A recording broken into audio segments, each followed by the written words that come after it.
Donc du coup les amis, pour les nectarivores, donc j'utilise toujours deux supports de ce type là qu'on peut trouver dans tout type de commerce les amis. C'est des godets qui peuvent être accrochés. Donc les nectarivores les amis ne mangent jamais à terre, contrairement au bec droit, contrairement aux canaris et certains oiseaux exotiques. Ils peuvent manger via des gamelles au sol. Les nectarivores ils veulent toujours des choses accrochées, des gamelles accrochées les amis. Donc j'utilise ce mode là parce que là ils viennent juste d'être sevrés, donc ils étaient nourris à la seringue les amis, à la pâtée, et puis là je leur donne en fait leur mélange ou leur bouillie. Ils sont sevrés, là ça fait 2 semaines qu'ils sont sevrés. Donc du coup voilà ce que j'utilise comme gamelle les amis. J'utilise toujours deux, donc une toujours lavée après l'utilisation, mettre à égoutter, et puis celle que je viens d'enlever tout à l'heure, c'est celle que je leur ai mis au matin. Je viens juste de l'enlever et je mets de l'eau. Voilà, c'est un peu comme les autres gamelles des Canaries. Avec le pinceau, je viendrai la nettoyer et je la mettrai en fait égoutter. D'accord, donc j'utilise ce support là, c'est un vieux gobelet pardon, et j'utilise ce type de bouillie les amis. Donc c'est de la poudre, c'est un mélange de nectar, de protéines, fructose, voilà, beaucoup d'acides aminés. Bon, l'étiquette a changé, mais je pensais que le nom a changé. Non, c'est toujours Lori. Voilà, donc les loriquets ou les loris aussi, certains qui appellent les loris. Voilà, donc moi c'est arc-en-ciel, c'est ceux qui sont sur la photo là que vous voyez. Donc du coup, ils ont besoin de ça plus un fruit par jour. Donc je leur donne de la bouillie matin et soir. Là on est le soir par exemple, et je leur donne un fruit en fait le matin à tour de rôle. C'est en fonction en fait de la saison. Donc laissez-moi juste le temps de l'ouvrir parce qu'il y a deux mains. Voilà. Donc quand je l'ouvre, il se présente sous forme de poudre. Donc comme un peu le Nutribird de A21. Exactement la même texture, sauf que l'odeur ici elle est très agréable parce qu'il y a forcément du fructose. Et je leur mets donc pour deux jeunes qui ont 2 mois, 3 mois, j'utilise 3 doses. Donc je mets 3 doses comme ça. Et avec ces 3 doses de poudre, j'utilise 6 doses d'eau les amis. Donc l'eau, je vais utiliser celle du robinet, je ne vais pas utiliser l'eau minérale. Voilà, donc je vais utiliser 6.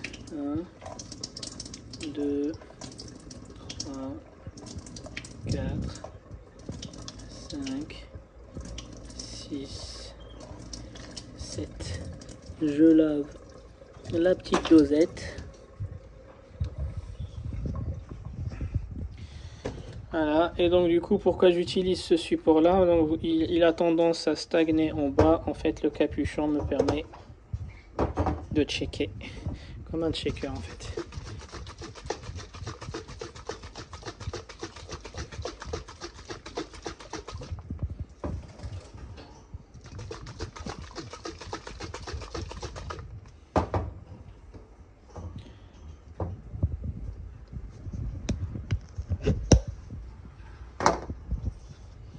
Donc vous voyez, ça ne stagne plus.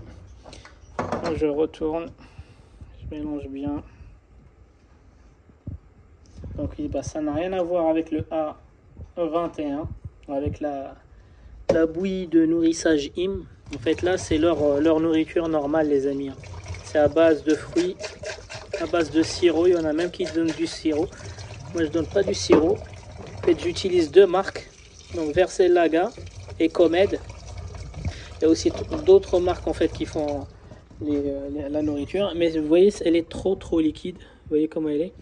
En fait parce que ces oiseaux là en fait ne font que lécher. Ils ont une langue assez particulière. Je vous présenterai en fait la langue plus tard. Ils ont une langue qui caractérise justement leur espèce, avec des poils et un bout assez en fait comme une éponge qui va absorber en fait le liquide. Donc c'est pour ça ils vont se nourrir des nectars des fleurs et des fruits, beaucoup de fruits. Donc quand vous leur donnez des fruits, ils ne mangent pas les fruits, en fait ils vont les sucer jusqu'à enlever toute l'humidité des fruits les amis. Et ils ont des fientes assez liquides, par contre elles ne puent pas. les fientes en fait des loridés, elle est liquide. C'est vrai que c'est une galère à nettoyer. Par contre, il n'y a pas d'odeur, les amis, quand ils sont nourris correctement, pas avec des fruits pourris ou des fruits qui ont tourné ou quoi que ce soit. Donc voilà, donc on va aller les nourrir. Donc là, ils sont dans une petite cage nurserie. Et puis ils vont venir. Chanel.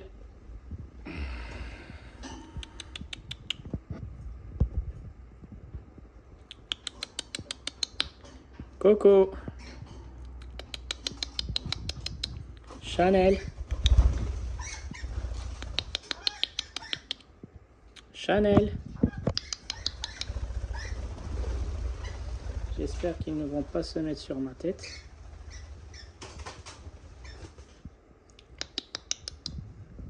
Chanel. Allez, viens. Viens. Il y en a un qui est venu sur la caméra. Mais je te demande pas de venir sur la caméra, je te demande de venir sur ton gobelet. Ils sont là en fait. Il y en a un qui est en bas. Mais je leur apprends en fait à manger directement dans le gobelet. Allez, descends de la caméra s'il te plaît, tu vas me rayer. Descends de la caméra. Tu vas me rayer l'écran. C'est tout ce qu'il sait faire lui, que plonger. Donc voilà. Donc, vous voyez comment ils mangent.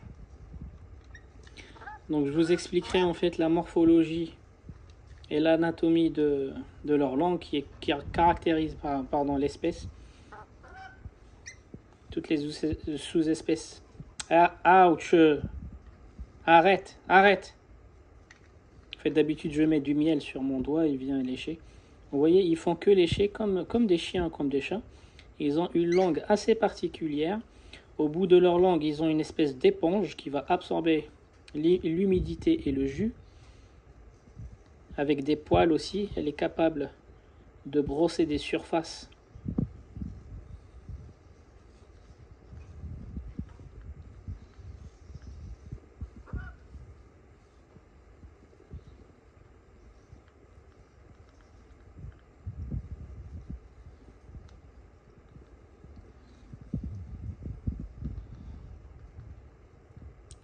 Coco, Chanel. Donc il y a un mâle et une femelle, ils sont bien sûr sexés par ADN. Non, va là-bas s'il te plaît. Descends de la caméra, je sais pas qu'est-ce qu'ils ont.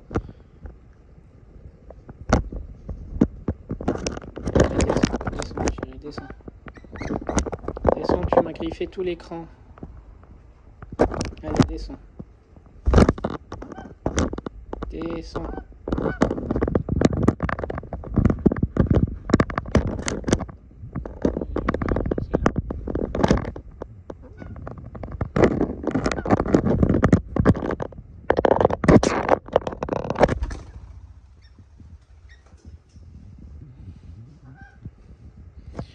Bon, comme j'ai une main qui tient la caméra, une autre main qui tient le godet. Arrête, il n'y a pas de miel là, c'est mes doigts. Voilà.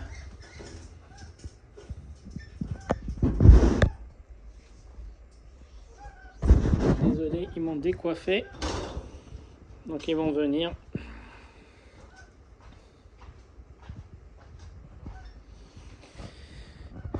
Donc vous les voyez, ils sont là-bas.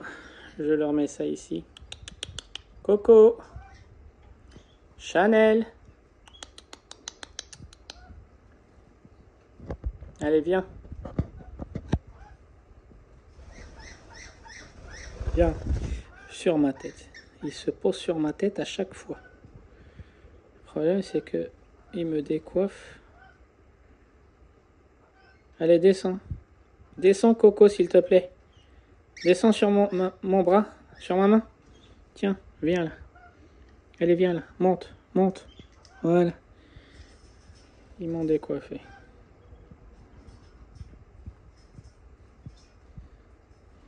Vous voyez comment elle veut venir, l'autre.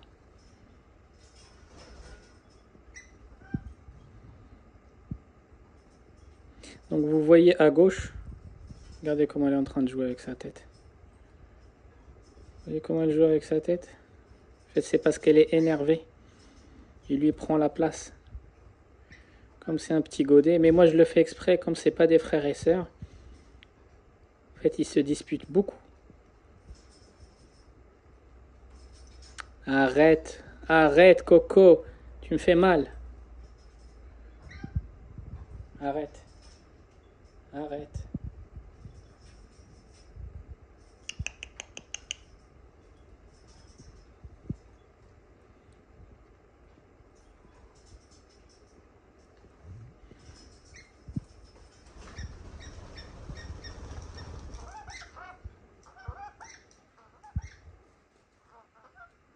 Arrête, Coco, tu me fais mal.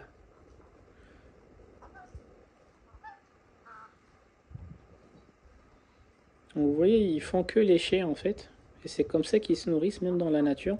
Donc à savoir que en fait, cette espèce-là, c'est une espèce invasive en Australie. Donc c'est l'équivalent des pigeons qu'on a dans la région parisienne. Vous voyez les centres des gares ferroviaires sont envahis par des pigeons qui salissent, etc. Bah, en Australie, en fait, ils souffrent de la même chose. Mais au lieu que ce soit des pigeons, bah, eux, c'est les becs crochus. Donc des perroquets, des perruches, accoliers. Voilà, ils ont beaucoup de... Au Brésil aussi, c'est pareil. En Argentine, c'est pareil. Donc c'est pour ça qu'il faut réguler en fait les populations de certaines espèces, qu'elles ne deviennent pas invasives comme en Espagne. Donc en Espagne, il y a beaucoup de perruches souris à tête de prunes et de souris en fait qui ont colonisé toute la côte sud d'Espagne et c'est juste impossible à dormir. Ouch! Eh, tu me fais mal! Arrête! Arrête! Donc là, je vais les mettre dans leur petite cage.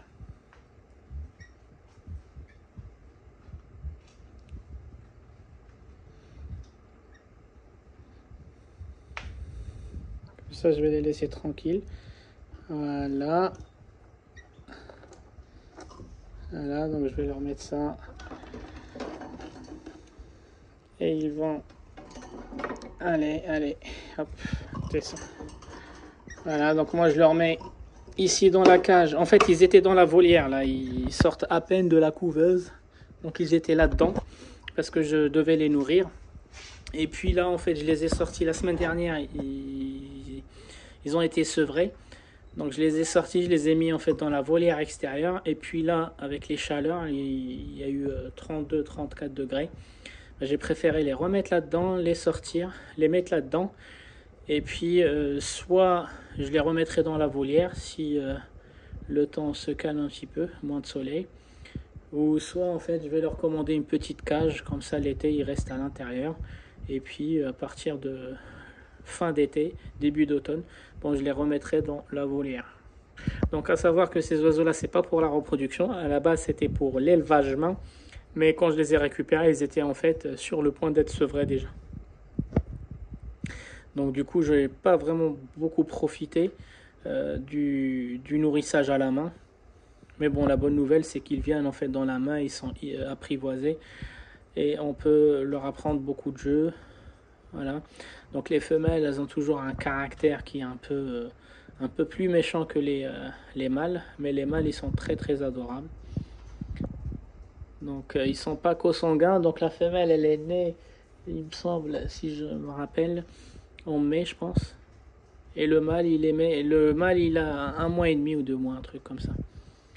Et j'ai des pièces d'identité ou des pièces en fait qu'on donne au sexage avec leur nom, leur date de naissance, leur sexe et le numéro CDE, le stamp du CDE et l'éleveur qui les a enregistrés parce que oui, il faudra les déclarer à l'IFAP les amis.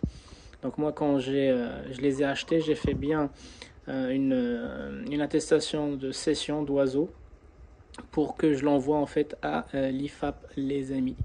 Donc il faut faire les choses, faut profiter de l'élevage, mais dans les règles, les amis, faut pas faire n'importe quoi, au risque en fait de donner raison à ceux qui ne veulent pas que notre passion dure.